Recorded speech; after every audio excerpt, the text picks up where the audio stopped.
Hello dear students, कैसे हैं आप लोग। आई होप कि आप लोग सब अच्छे होंगे और आपकी प्रिपरेशन भी बहुत अच्छी चल रही होगी। देखो, आज के सेशन में आपको बताने वाला हूं कि एलसीएम कैसे निकालते हैं। ठीक है, कॉन्सेप्ट सबसे पहले याद रखेंगे एलसीएम का। ठीक है, कोई भी नंबर अगर दिया गया हो, जैसे यहां पर देखो 3 नंबर दे दिए गए एबीसीडी के फॉर्म में दिया गया, तो घबराने की जरूरत बिल्कुल भी नहीं है। मेरे रहते आपको घबराने की जरूरत बिल्कुल नहीं है। देखो, एक नंबर हो गया, ये दूसरा हो गया और ये तीसरा हो गया।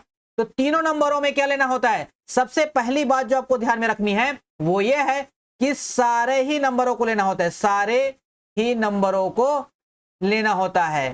ठीक है, सारे नंबरों को ही लेना होता है। ये सबसे पहला कॉन्सेप्ट है, ध्यान रखिएगा। ठीक है, चाहे अल्फाबेट हो, जैसे यहां पर अल्फाबेट दिया गया तो अल्फाबेट में भी सारे नंबरों को या सारे अल्फाबेट को लेना होता है, ये ध्यान रखेंगे। दूसरा कॉन्सेप्ट क्या बोलता है? दूसरा कॉन्सेप्ट ये होता है कि जो भी पावर में रहेगा, ठीक है, यानी कितना भी बड़ा पावर हो, स्क्वायर क्यूब ऐसा कितना भी हो, तो पावर में क्या लेना होता है? सबसे बड़े पावर को लेना होता है, सबसे बड़े पावर को लेना होता है। ध्यान रखेंगे, सबसे बड़ा पावर लेंगे। तो चलिए ध्यान से देखिए इसका एलसीएम क्या होगा। सबसे पहले एबीसीबी को निपटा देते हैं। ठीक है, एबीसीबी निपट जाएगा, काम खत्म हो जाएगा हमारा। तो देखो, ए का सबसे बड़ा पावर क्या है? यहाँ ए का स्क्वायर है, यहां पर देखेंगे तो यहाँ पर ए है, यहां पर ए का स्क्वायर है, तो ए का सबसे बड़ा पावर क्या हो गया? ए का स्क्वायर। ठीक है जी। इसके बाद बी को देखो, यहाँ बी है, यहाँ बी है, यहाँ बी का स्क्वायर है, तो बी का सबसे बड़ा पावर क्या हो गया? बी का स्क्वायर हो गया। इसके बाद सी की बारी, तो सी देखेंगे तो सी का स्क्वायर यहाँ है, यहाँ सी है, तो सी का सबसे बड़ा पावर क्या हो गया? सी का स्क्वायर। तो ऑप्शन में जो भी होगा, ए का स्क्वायर, बी का स्क्वायर, सी का स्क्वायर सभी होना चाहिए। यहाँ देखो, ये वाला ऑप्शन नहीं हो सकता, ये वाला ऑप्शन भी नहीं हो सकता क्योंकि यहाँ पर सी का स्क्वायर नहीं है।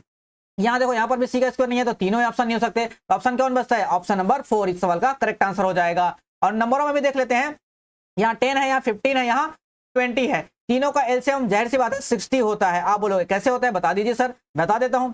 यहाँ देखो, 10 को क्या लिख सकते हैं हम? 2 × 5 लिख सकते हैं। यहाँ देखो, 3 × 5 लिख सकते हैं, 3 × 5 लिख सकते हैं। 20 को क्या लिख सकते हैं? ये होता है 2 का स्क्वायर, 4 5 20, 2 का स्क्वायर × 5 ऐसा लिख सकते हैं। तो ध्यान से देखो, सारे ही नंबर को लेना होता है, तो क्या हो जाएगा? 2 का स्क्वायर हो जाएगा, ये हो जाएगा 2 का स्क्वायर × 3 भी है तो 3 को भी लेना पड़ेगा, ये हो जाएगा 3, और मल्टीप्लाइड बाय 5 भी है तो 5 को भी लेना ही पड़ेगा। सभी को मल्टीप्लाई करो, 4 4 × 12 हो जाएगा और 12 × 60 आया ना सवाल का करेक्ट आंसर 60।